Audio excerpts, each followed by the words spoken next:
দিন যত গড়াচ্ছে প্রতিবাদের ঝাঁজ ততই তীব্র হচ্ছে। ঠিক একই রকম ভাবে ডোমকলও প্রতিবাদ মিছিল অব্যাহত। গতকাল সন্ধ্যায় ডোমকল এসডিও মোড়ের জমায়েত মনে করিয়ে দেয় আন্দোলন থেমে নেই। আরজিকর কাণ্ডে মহিলাদের রাত দখলের পর থেকে প্রতিবাদ মিছিলে ঝাঁপিয়ে পড়েছে মেয়েরা, আর সেরকম ভাবেই এমন ছবি দেখা গেল ডোমকলে।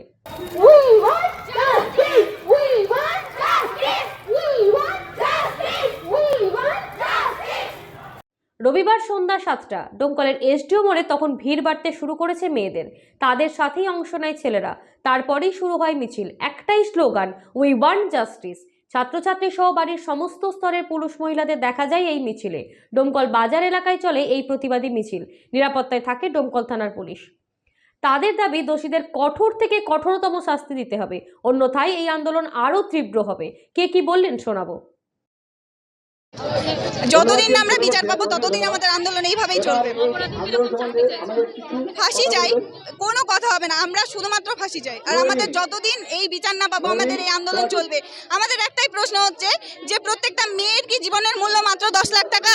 তাহলে আমরা 10 লাখ টাকা না 10 কোটি টাকা দিব। যদি মুখ্যমন্ত্রীর সঙ্গে এটা হয় উনি কি মেনে নেবেন? আমরা প্রত্যেকটা মহিলা মিলে আমরা 1 টাকা করে চাঁদা দিয়ে তুলে ভিক্ষা করে দরকার হয় ওকে 10 লাখ টাকা না 10 কোটি টাকা দিব। উনি কি মেনে নেবেন? ও যে বলেছে যে 10 লাখ টাকার বদলে একটা মেয়ের বিচার নেবে, তো এটা কি ন্যায্য বিচার? ফাঁসি চাইছি, কোনো কথা হবে না, ফাঁসি চাই, আমরা অপরাধীর ফাঁসি চাই। আন্দোলন চলবে যতদিন না আমার বিচার চাই, বিচার ঠিকভাবে পাই।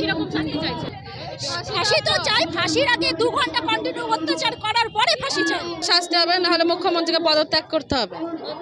হ্যাঁ, কিরকম শাস্তি চাইছেন অপরাধীর? নির্মম হত্যা করতে হবে, প্রথমে আগে শাস্তি দিতে হবে, তারপর যেরকম করে ওরা করেছে মেয়েটার সাথে তা ওরকম করতে হবে। হ্যাঁ চলবে, যতদিন না শাস্তি।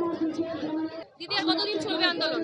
যতদিন পর্যন্ত না ওরা মুখ না খুলবে আর যতদিন পর্যন্ত না ওদের ফাঁসি হয় ততদিন পর্যন্ত না এই আন্দোলন মানে ফাঁসি, এক কথায় ফাঁসি, ফাঁসি ছাড়া কিছু না। হ্যাঁ হ্যাঁ হ্যাঁ। আপনারা এসডিও মোড় থেকে হসপিটাল হয়ে আসলেন, আবার কবে, কতদিন চলবে এরকম? চলতেই থাকবে যতদিন পর্যন্ত না দোষীরা সাব্যস্ত হয়, ততদিন পর্যন্ত এরকম চলতেই থাকবে। মেয়েরা কেউ রাত দখল কেউ ছাড়বে না, মানে আমরা রাত দখল কোনো মতেই ছাড়বো না। আমরা মেয়েদের প্রাইভেসি কোথায় কোথায়? আমরা মেয়েরা বাইরে বেরোলেই দোষ, কেন দোষ হবে কেন?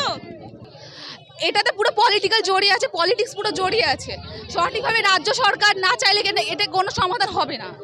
তবে আমরা চাইবো যে শাস্তি হোক, যাতে পরবর্তীতে কোনো রেপ বা মহিলাদের অসম্মান করে যেন হাত কাঁপে ওদের। যতদিন না সরকার আমাদেরকে জাস্টিস দেবে ততদিন। বিচার চাই, ফাঁসি চাই, ফাঁসি চাই।